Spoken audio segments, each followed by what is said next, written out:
દાદી, આજે બધી નાગના ચિત્રો કેમ દોરી રહ્યા છે? અરે બેટા, આજે તો નાગ પાંચમી છે ને.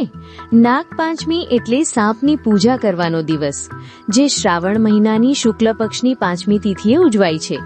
ગુજરાત, મહારાષ્ટ્ર, રાજસ્થાન, ઉત્તર પ્રદેશ સહિત ભારતના અનેક ભાગોમાં આ તહેવાર ખૂબ ભાવપૂર્વક મનાવવામાં આવે છે. નાગપંચમી ક્યારથી શરૂ થઈ દાદી? બહુ જૂના સમયમાં, જ્યારે કૃષ્ણ ભગવાન નાના હતા ત્યારે આ દિવસ પ્રસિદ્ધ થયો. એ કથા સાંભળશો? હા દાદી, મજા આવશે, અમને કહો ને. એક વખત યમુના નદીમાં કાલિયા નાગ નામનો એક મોટો સાપ રહેતો. એ ઝેરી હતો, નદીનું પાણી ઝેરી કરી નાખતો, માછલીઓ મરી જતી અને ગામવાળાઓ પાણી પી શકતા નહોતા.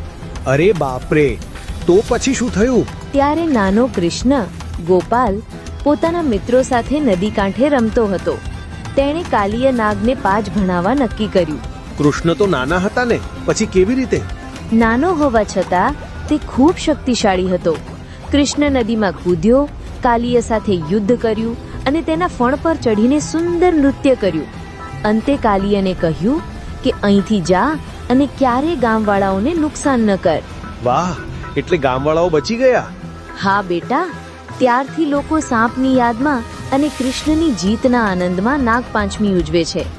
એ દિવસે સાપોને દૂધ, ફૂલ અર્પે છે અને પ્રકૃતિના રક્ષક તરીકે માન આપે છે.